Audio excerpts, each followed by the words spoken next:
Come on in, gamblers, to the GoodJuJuBets.net general store, where we have a broad selection of goods, including food, apparel, and outdoor gear to meet all your needs. What's that? We don't sell food or outdoor gear? Where we have a broad selection of apparel to meet all your needs. What? It's only t-shirts and hats? All right. Where we have a broad selection of t-shirts and hats to meet all your needs. Dude, yeah. It is broad. It's not that funny of a word. It's just an accurate word to use. Look, people, cool hats, cool t-shirts at GoodJuJuBets.net. Support the show. We love each and every one of you. And remember, wearing good juju is always good juju for you. Will you just let me do the commercial next time? We can't lose. No, we can't lose. Enjoy it while it lasts. Gambling gods, fickle bunch. Oh, yeah. So easily affected. We have a shooter and a good one coming out for a new point. Get your bets down, ladies and gentlemen. He's a rolling point is 9, place 9. 9 a winner. Got a hot hand. Place your bets, ladies and gentlemen. They bet on absolutely anything. Don't make them prove it. Boom, go to Station Casinos, sign up for their credit card. Then you take that one and you go to like all these other casinos and you go, I'm a Station pretty important person. Here's my card. And they're like, oh, yes, sir, I see that. We're going to match your status. You're tuned into Gambling with Good JuJu. Welcome in, everybody, to Gambling with Good JuJu, where we're recapping Bet Bash in style with 2 parts. If you missed part 1, well, give it a listen. Juice and I break down our experience at Bet Bash and talk with recreational gambler and our buddy, Andrew, at Wolverine Flyer on Twitter, about his takeaways from the conference. While we're getting off and running here, do us a favor and give us a like, follow, subscribe, whatever that button is that lets them know you appreciate what we're doing. Give us a follow on Twitter or Instagram at GoodJuJuBets, where I try not to embarrass myself and Juice entertains the masses. We're skipping the heat check this week and getting down to business with our guy, Steve Fezzik. You can find Steve on Twitter at Fezzik Sports and get access to this man's action at pregame.com. Enjoy our post-Bet Bash conversation with a gambler's gambler, and we'll catch you on the flip side. Steve, thank you for joining us. We were both matched with you during the speed networking event, and that was fantastic for both of us. I sat down with you first, Breezy here, and we went through, and you got really into talking AP Blackjack with me. And so we're sitting there talking AP Blackjack, and I'm sitting there going, oh my goodness, Steve needs to talk to my co-host, Ryan, here, because this is the guy who is the absolute degenerate casino guy. Right. Now, meanwhile, while we're having this speed networking with all these different people, we're also trying to go out of our way to ask everyone, are you a profitable sports bettor? Are you a professional sports bettor? Where within the spectrum of sports betting do you exist? And I'm going to let Art, because RJ's the one to ask you. Why don't you give a breakdown of what happened in your interaction with Steve? And this was like fresh after, open bar for a couple of hours. And I asked you, and you just kind of looked at me like, you know who I am? Of course I'm a professional sports bettor. And you were an anomaly. So like we were asking all these different people, and the vast majority of them are there for different reasons, and they have their ties to sports gambling, but they don't consider themselves a professional sports bettor. But then it's almost like uncomfortable when we ask that question to someone who is obviously a professional sports bettor. Well, a little background. So one of the things that is like beyond insulting to a serious sports bettor is like a guy will be talking about me and they'll say, I don't know about that Steve Fezzik. I guess maybe he wins. Like Chris Andrews one time, he used to run. I have a long running, lately a feud with him. He runs the South Point and he doesn't allow me to play there. And he ran the Cal Neva. Chris does a fine job. He's in the Sports Betting Hall of Fame, as are many bookmakers and administrators, and not that many sports bettors.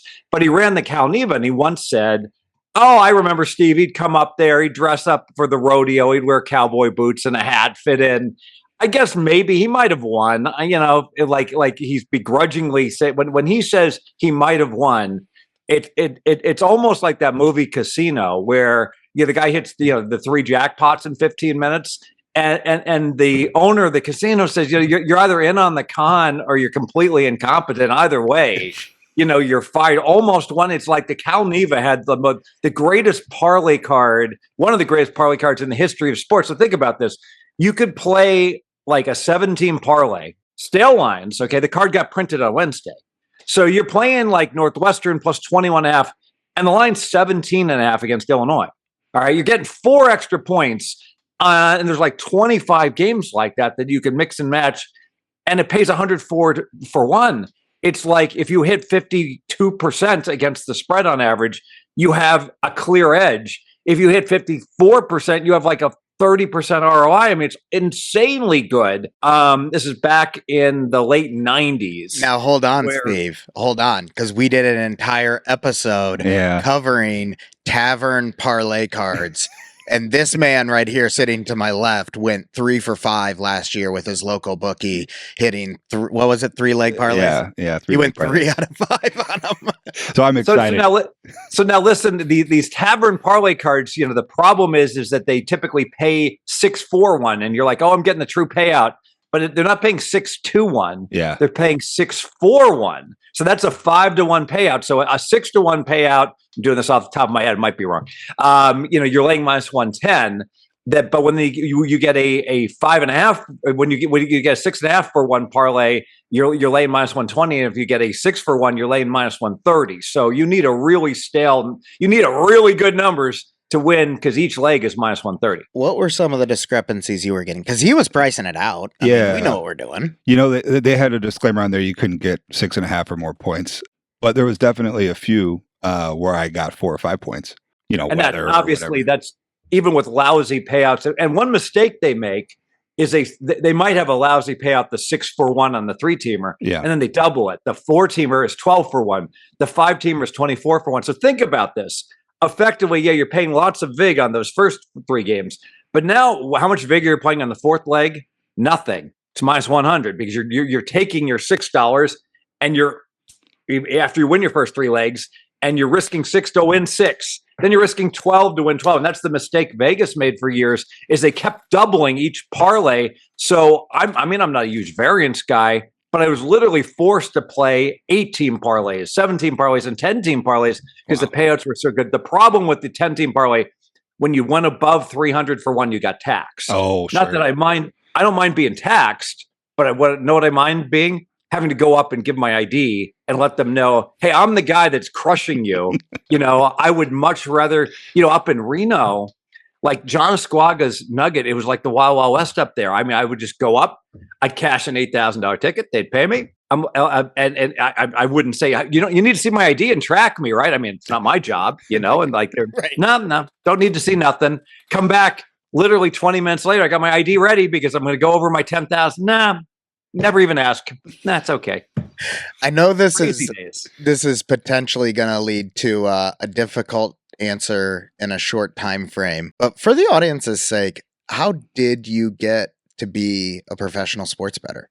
Oh, it's because I'm a math geek, and sports betting, you don't even you don't have to name a player. I could be on the planet Jupiter for 5 years, and you could put me down on Earth 15 minutes before NFL Sunday, and I could win betting at the sports. And like, well, how's that possible? There's nothing. Well, I could play Wong teasers, where you tease through the 3 and the 7. So I see a game lined at -8. I'm like, okay, if I got good teaser odds, I like the Bengals, against New England. I'm teasing from -8.5 down to -2.5. I don't need to know nothing, other than the market is efficient. But by training as an actuary and as a fellow in the Society of Actuaries and studying all the probability and statistics, it's very easy for me to spot something that is priced wrong because of that.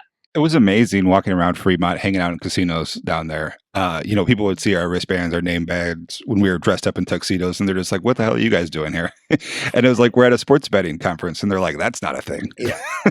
They didn't believe us that there was a sports gambling hall of fame. So when we told them we were dressed up in tuxes for that reason, people just looked at us like, "No, you're not. What are you really doing here?" Well, this is my pet peeve. It actually, Spanky's one is pretty good. There's another one that is not nearly as good. And I call it the Sports Administrators Hall of Fame because literally 80% of the people in there are part of the old school. And I like the old school guys. Chris Andrews does a fine job. Vinny Magliulo, Jimmy Vaccaro, Nick Bogdanovich, all these bookmakers. But my point has always been, in the Poker Hall of Fame, I don't recall seeing a lot of poker room managers. I don't recall seeing a lot of guys that invented poker games. I don't recall seeing a lot of casino executives in poker. You know who I see? I see Phil Hellmuth, Phil Ivey, poker players. And it is interesting how few guys, I don't think like Jeopardy James is an advantage sports bettor, and obviously he rewrote the optimal Jeopardy strategy, not in the Sports Betting Hall of Fame. Alan Boston, a guy I have a truculent relationship with, but Alan, professional sports bettor, ups and downs, Stewie Unger style for 40 years, not in the Sports Betting Hall of Fame. I mean, how can these guys not be in there? It's crazy. I'm going to throw a posthumous, I said that word wrong, whatever, name in there for you. I want to see Tim Mara inducted into the Sports Gambling Hall of Fame. Anyone that can parlay professional horse racing into owning the New York Giants is worthy of going into the Sports Gambling Hall of Fame, in my opinion. Anyone who can win betting horses. I always use the example, and there are people who win, and they largely do it with rebates where they get like an extra 10% back and or they chase like great promos like pick sixes where there's more money put into the pot. And I'm the king of promotions. I don't have time for promotions, but I would encourage everyone who's listening and they're like, well, how can I win gambling? How can I do a better job?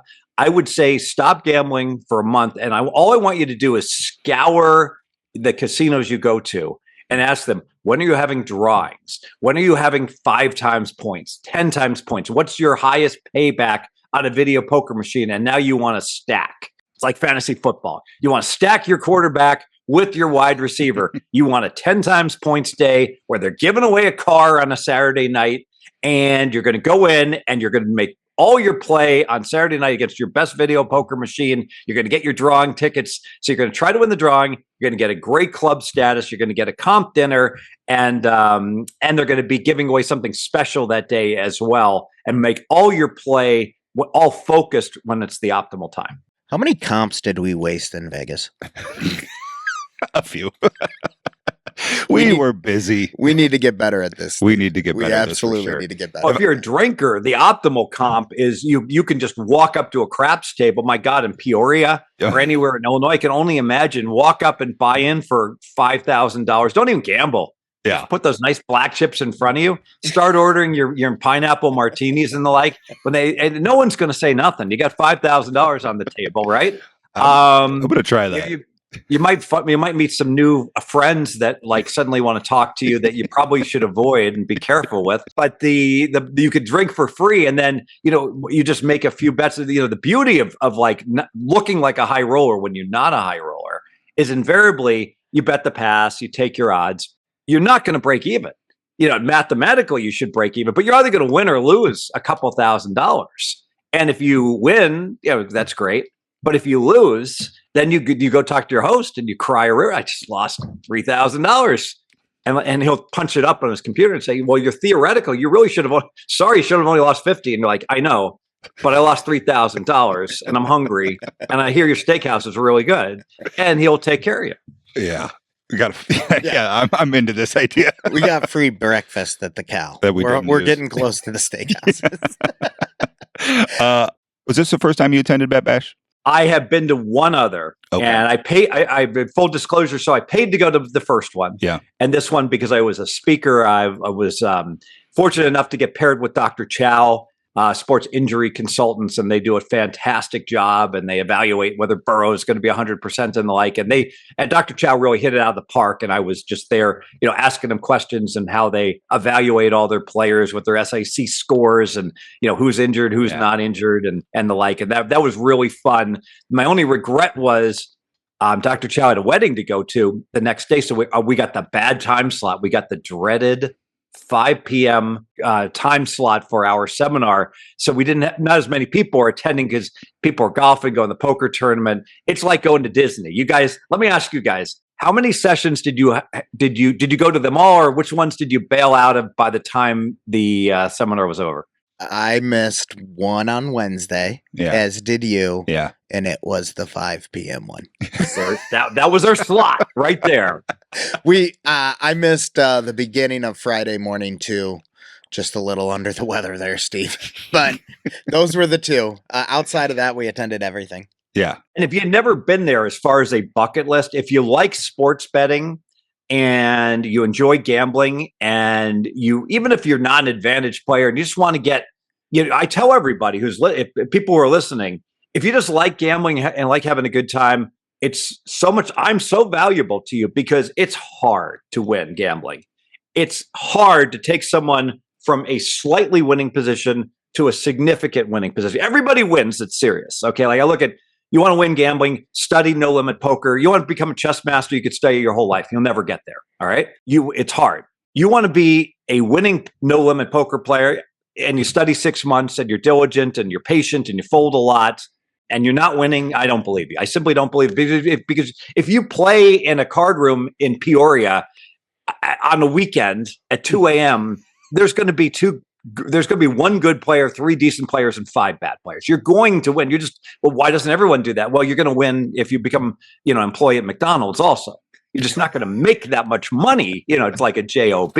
But the guy that is gambling recklessly, playing the slot machines, playing the Keno, making the stupid sucker bets on the craps table, he is at such a disadvantage. I'm like, you like to gamble. I can take you from being, you lose all your money quickly to you're almost breaking even like that. And think about how advantageous that is for a guy like that. And if you bet sports, if you're a big loser, all of a sudden you can partner up with the winning sports bettor and you get sky high limits and you don't get backed off, restricted, limited.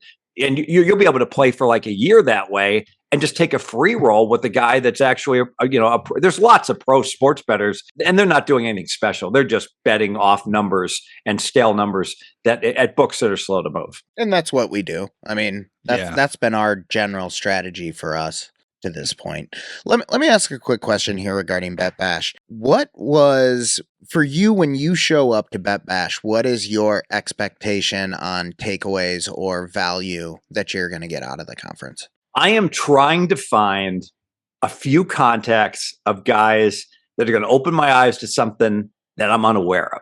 All right. And oftentimes it can just be interacting with people. I love people in different states. So I love talking to a guy who'll say, hey, I'm down here in, Jackson, Mississippi, and they got the sports book and this is what they're doing. And it's like the Wild Wild West. It's like stuff that no one in Vegas is allowing anymore, just throwing, stuff out. Or, hey, I'm playing in this casino in Boston and they have 2-for-1 blackjacks on Sunday night, unbelievable promotions that I might find out. Or have a guy, hey, I bet, Aussie rules football and these guys don't even adjust their numbers based upon, updated weather reports and things. Just trying to be, if I can just find one thing that's really profitable that I'm unaware of, that pays for all my time and my expense for spending, a weekend there. Do you travel a decent amount for the purposes of advantage play gambling? I should. My friend, I'm going to call him Pastrami, professional poker and sports bettor, chastised me because I didn't go back east when they legalized and they were giving away these ridiculous bonuses where, think about it, you give them $5,000 and they give you $5,000 in free bets. It was the Wild Wild West. And I have my clients here, I'm handicapping daily. I'm a father, I'm old, and I have a 13-year-old boy. And it's just not practical for me when I was single.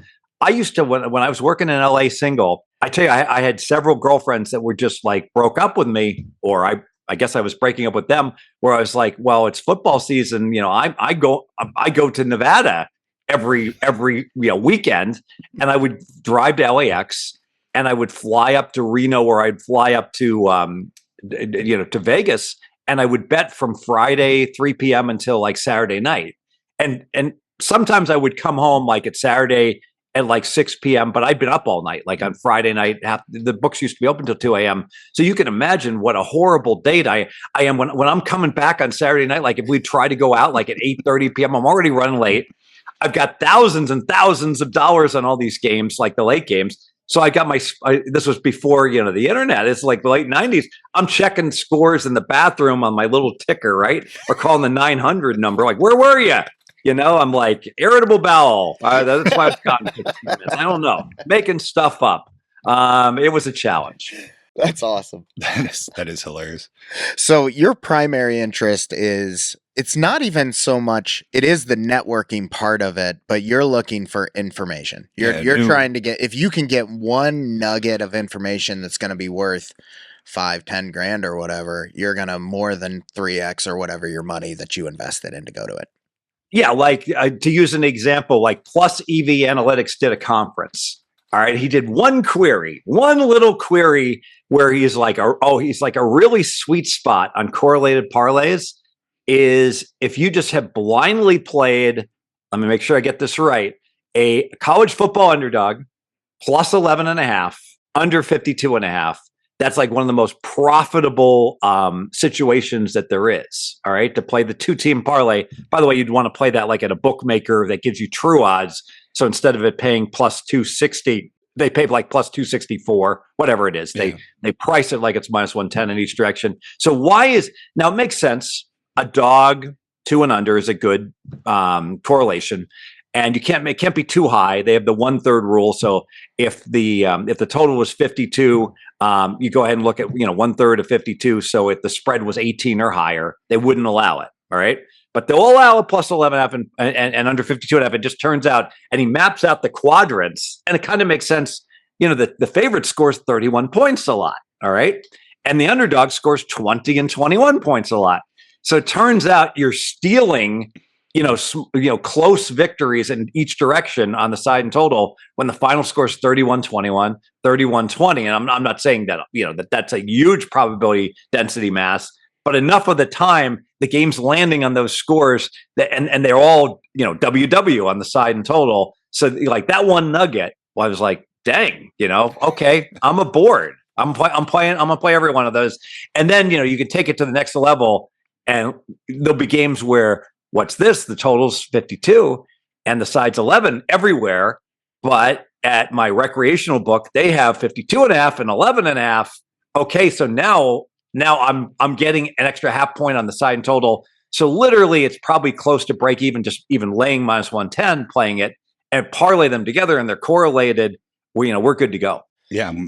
So So that's the stuff that we're trying to learn about at Bet Bash and get a better understanding of ourselves. And some of it, we got a better understanding, for example, of like betting partnerships, of survivor strategy. That was another very specific takeaway that I found very useful.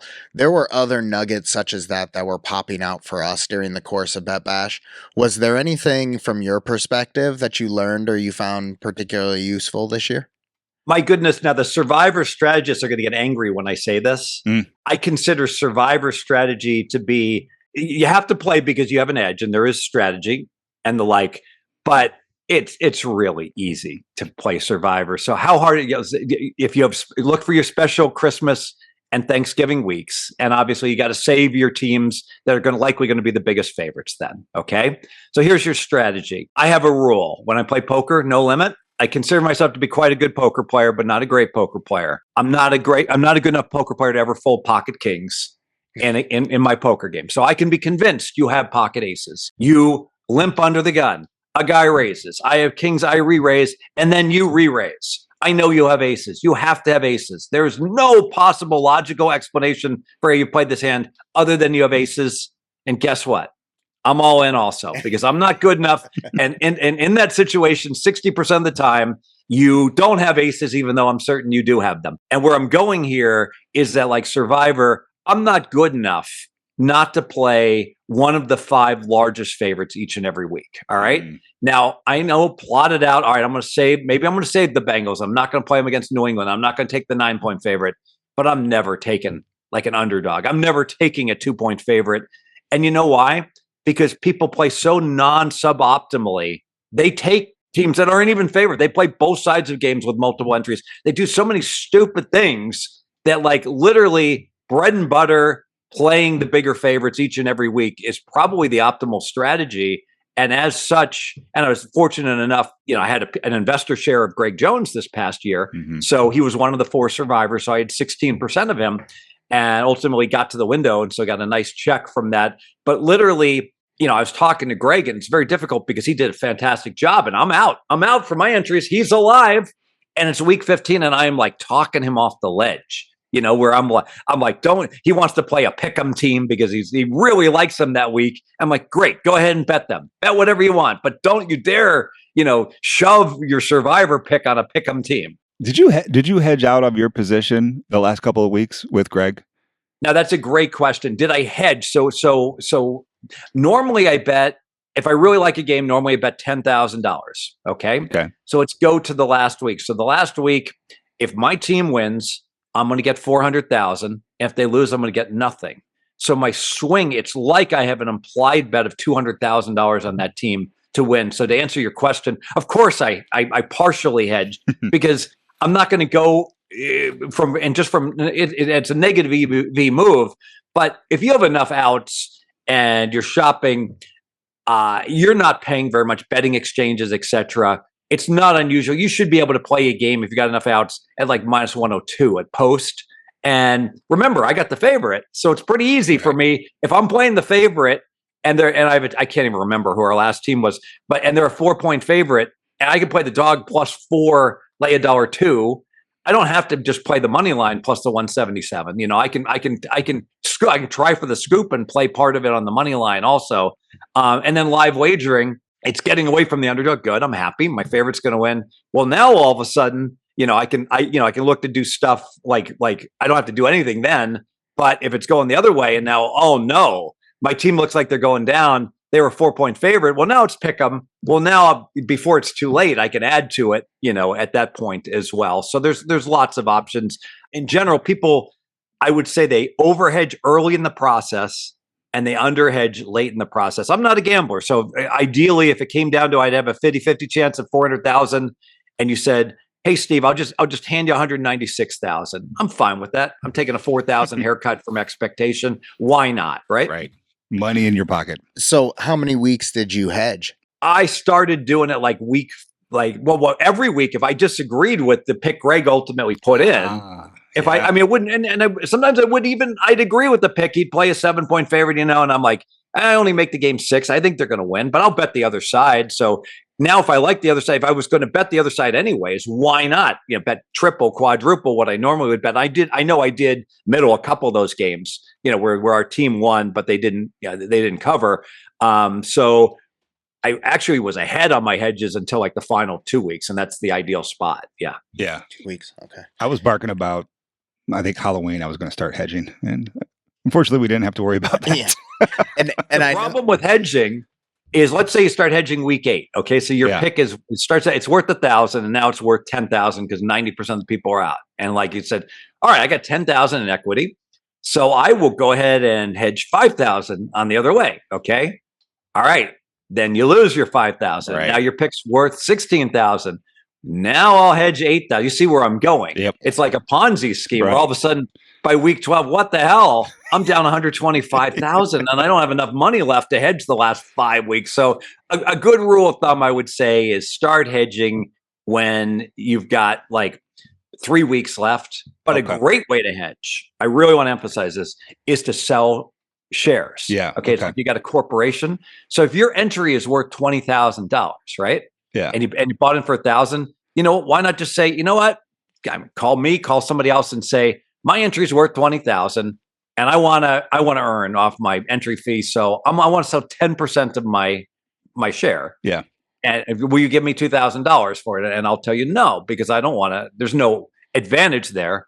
I'll give you, if the right number is 1,000, I'll give you 800. Yeah. I'll give you 1,800 for instead of 2,000, whatever. 1,700, 80 cents, 85 cents on the dollar, and so boom, you lock in a profit, and I put in, and I basically get a advantageous wager. But you got to be careful as you're hedging all this. It's almost like The Big Short. You're building all these CMOs, and then people are hedging off of their hedges. That I might go turn around and give it to one of my guys, and you've got all this different stuff floating, and then where the what can hit the fan. You don't even know some of these people, and now you're trying to get a legal agreement with them. Right. And you're scared to death that they might be, who knows what they're up to. Poker players have to deal with this. Like famously, Stewie Unger would sell parts of himself in tournaments and the like. And there's people still trying to collect their shares of Stewie, on various things. Yes. We do need to get back to Bet Bash, but real quick, I still have one more Survivor question for you. I believe you were on VSiN this week with Gil Alexander talking about the optimal number of entries to have. Was that you? Yes. Yes. Can you give some information on that? Yes. So, there's one little hiccup that you can enter until Sunday morning or Saturday night, one or the other. But Kansas City plays Thursday night. So some people will take Kansas City against Baltimore. Not a lot, but some.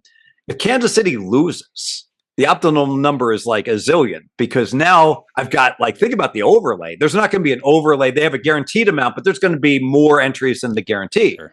But if the favorite loses Thursday night, boom, and Friday night, it applies also. The Eagles are going to be favored. If they lose, now there's people who are playing that team just because they're like, well, I want to make sure I make it to week 2 in Survivor, so I'm going to re-up. I'm going to play the favorite Thursday or Friday, and then I'm going to re-up and play on Sunday if I lose. So there'll be a bigger overlay. So now I've got to get as many entries as possible. If those teams should win, well, that sucks, because now I'm 0-0, and some players are 1-0. But I think a good point to bring up is, but they did just burn through one of the best teams, either the Eagles or Kansas City. So it's questionable whether their edge is even worth that much. But to answer the question, the first entry is worth the most, because that's my optimal path. But then the second entry, I can't just duplicate. I don't want to have a situation where where I shove and it's like all 8 entries. If all 10 entries get through, each one of them is going to win $1 million. I mean, it's stupid. So I have to diversify, which means when I diversify, it's not as optimal. But to be truth, I think it's more time-wise. Like when you have 10 entries, now you got to chart out alternative paths, and it just becomes a job to figure out, okay, entry 7. Oh, that's right. I use the Chargers.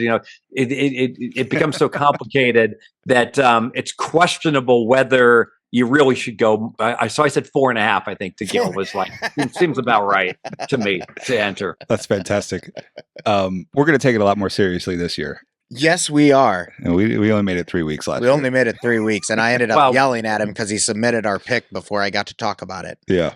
That's important. Never submit your pick until an hour before the deadline. If you can, because information can change, and all of a sudden, what's this? Burrow got arrested by the Atlanta Police Department. He's not going to play, Scotty Scheffler style. But one thing, like when you said you got eliminated week 3, that doesn't mean you didn't know what you're doing. I mean, that's just going to happen. 16-point favorites are going to lose week 2. I mean, or 1 week.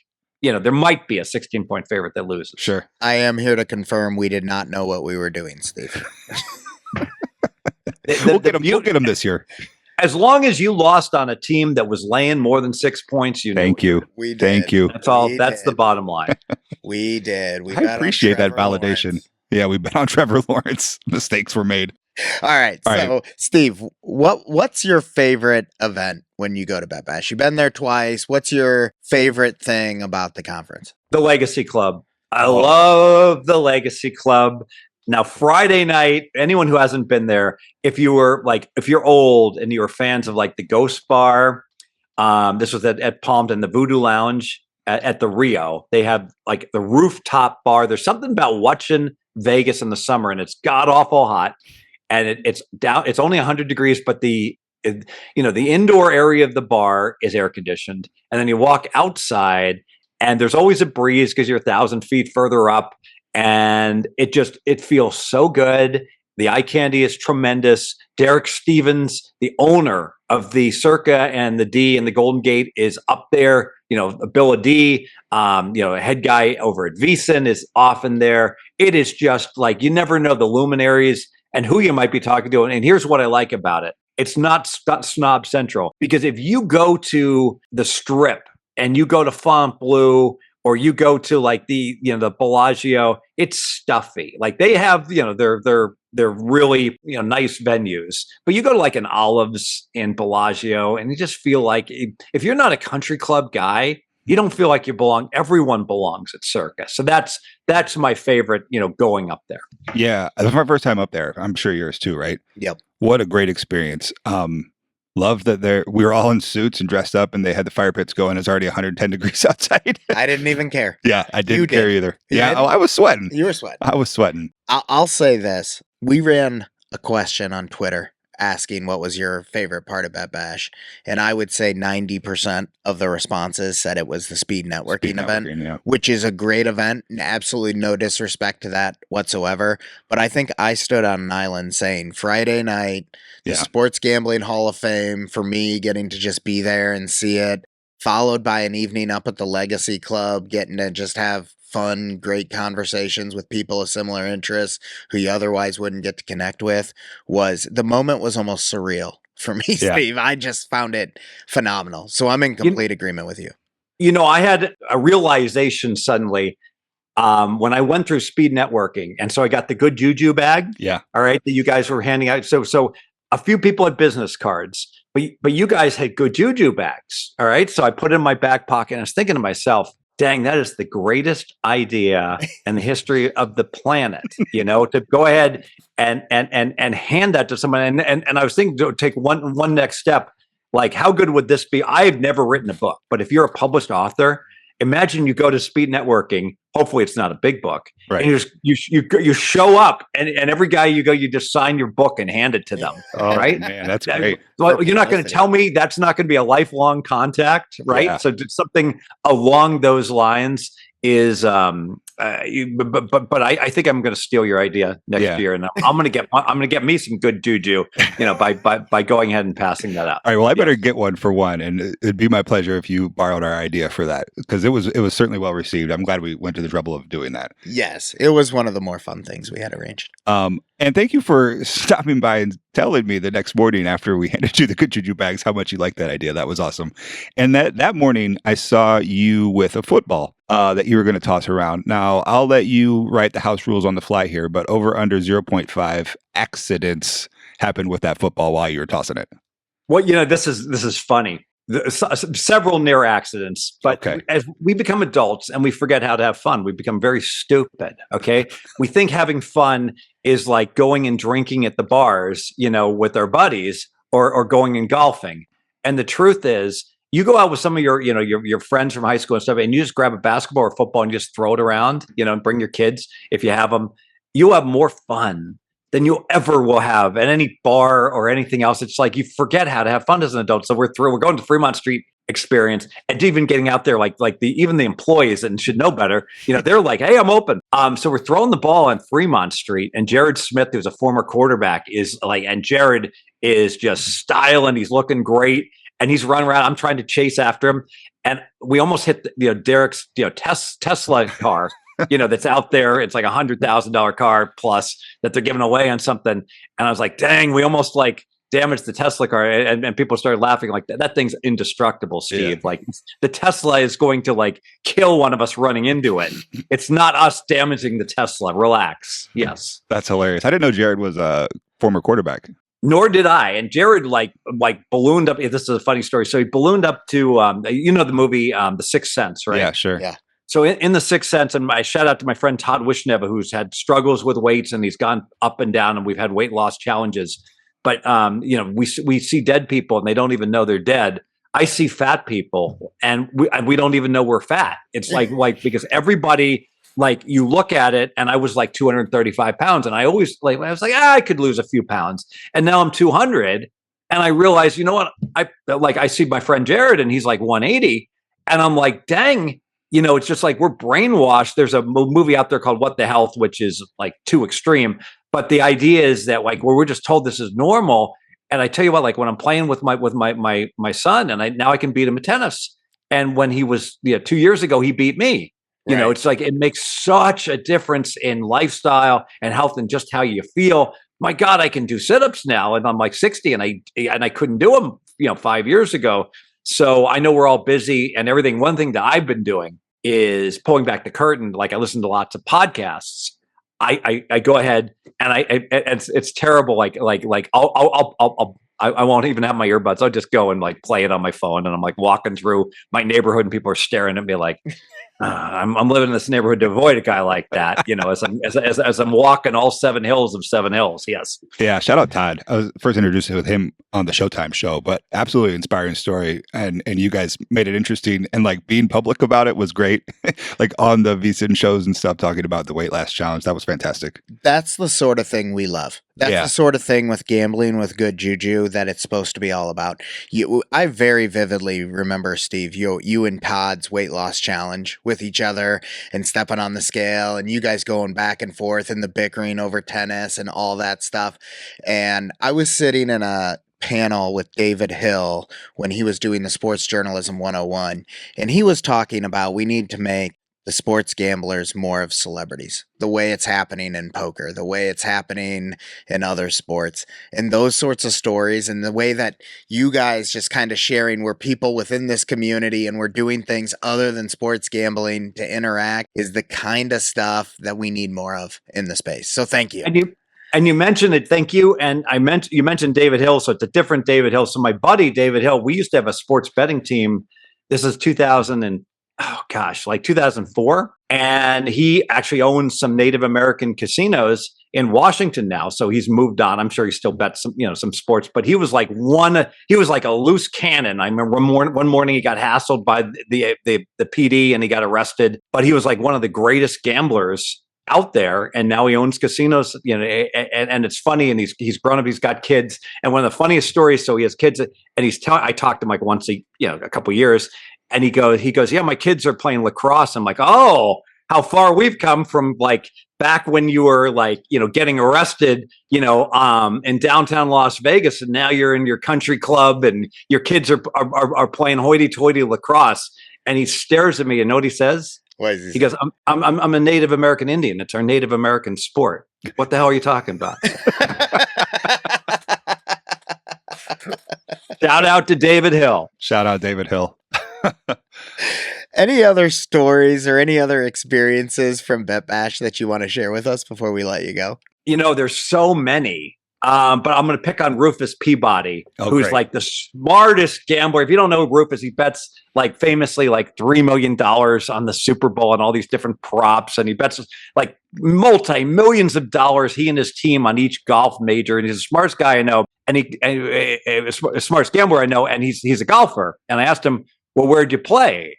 And he says, oh, we played Angel Park, which is a locals place. It's fun. It's got a little par 3, and it's got a mini golf desert putting course and 2 fairly pedestrian municipal layout type of options. Not a very good golf courses, but fun. And I'm like, well, Rufus, you're a 7-star member, right? And he goes, well, yeah. I said, well, you're comped.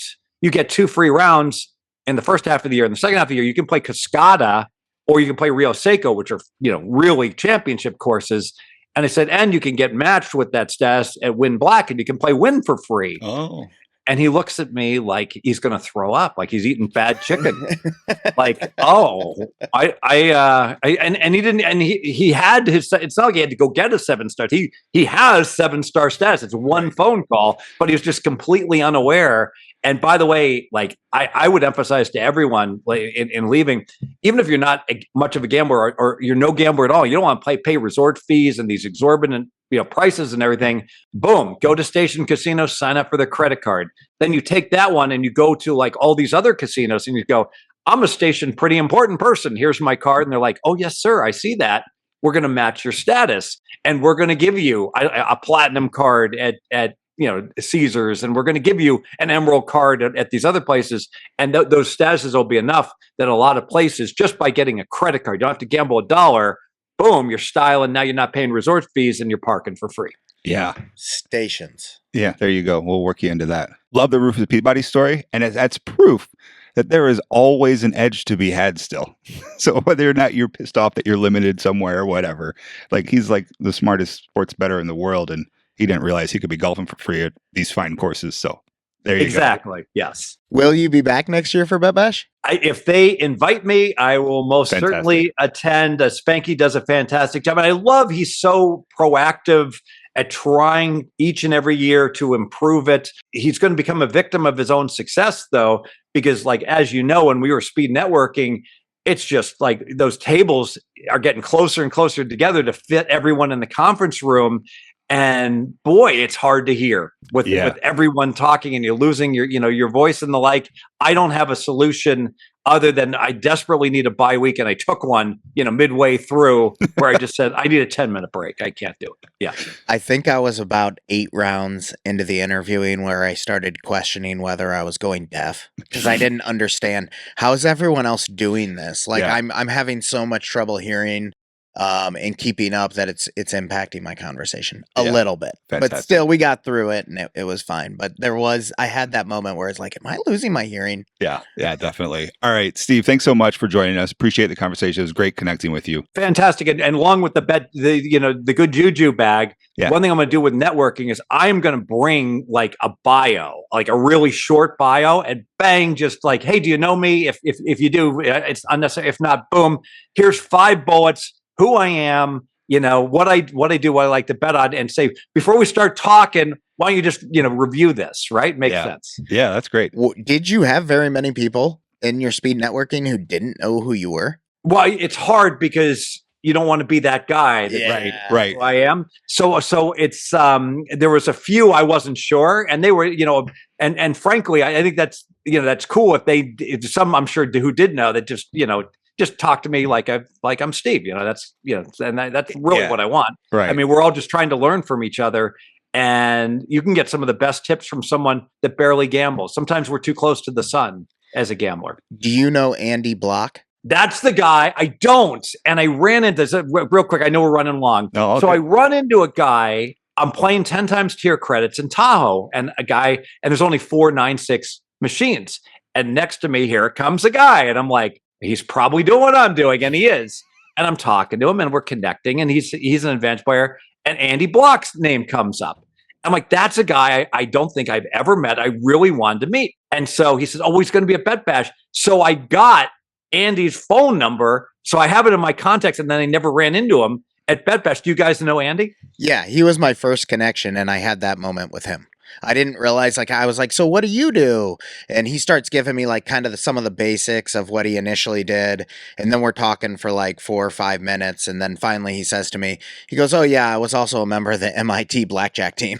And I was like, so those who don't know Andy Block, he's like a world-class blackjack player and poker player. And he I'm sure world-class sports bettor. So here's a guy not in the sports betting Hall of Fame. Curious. Okay. Yeah. Yes. He's one that we have asterisks next to try to get on the show. Yeah, so for sure. We're excited. Yeah. Very good. So maybe this will be a running joke with Andy and I. Everyone I talk to, like when I talk to my friend Nolan Dalla, I love Nolan, former spokesperson of World Series of Poker. I'll just keep saying, I'm trying to meet Andy. And Andy's probably like, well, Fez, he probably should contact me instead. Just keep saying all this, right? And Andy, I love the idea also. This goes back to Good JuJu. Everyone else looks like, all the poker players, they look stupid with their hoodies and their and whatever. And Andy wears like a cowboy hat. And I'm guessing Andy Block has not spent a lot of time wrangling in his lifetime. I'm just guessing. Didn't seem that way. But I will say I had both of you. Both Andy was a pleasure. You were a pleasure during the speed networking event. So thank you for that. And thank you for taking the time to join us today. Anyone who hasn't checked out Steve Fezzik, you can find him on the Twitters at Steve Fezzik, right? Nope. At Fezzik Sports. The other guy is a phony. I'm sorry. Yeah. I had this written down somewhere and I removed the piece of paper. I have a guy impersonating him. But by the way, if I'm selling you my picks personally and it's not at pregame.com, that ain't me. Right. So don't buy from that guy. I only sell picks At pregame.com. So that's the only spot that they're for sale. Pregame.com at Fezzik Sports. Yep, on fantastic. Twitter. We got it. Okay. Thank you so much for taking the time with us today, Steve. I hope we get to interact more in the future. Yeah. You're a real pleasure. Good juju to all. Hey, by the way, you go to Caesar's Palace, they got a gatekeeper. You got to sign in to get into the gym. They never check. Go on in. Another AP play. Another AP play. That's fantastic. All right, Steve. Thank you so much. Have a great rest of your week, and we'll talk again soon. Thank you, guys.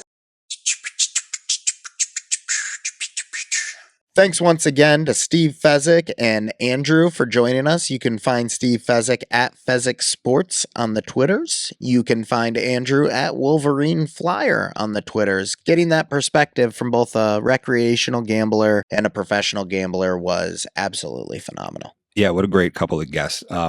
Shout out Andrew for all the advantage play knowledge that we didn't know, and he taught us in person. Shout out Steve for all the information he shared on the show about little tiny edges he's found and how to make the most out of being in the gambling ecosystem. I mean, literally, we talked to Steve Fezzik for the purpose of a Bet Bash recap, and I believe I have at least 2 or 3 nuggets that have absolutely nothing to do with that I'm now got stashed away from him. Yeah. I mean, are we going to stations to get ourselves a credit card? Real edges. Yeah. Like, how am I not doing that? Yeah. I don't know. You just sign the credit card, and then you can go Bingo. be diamond at Caesars. Yep.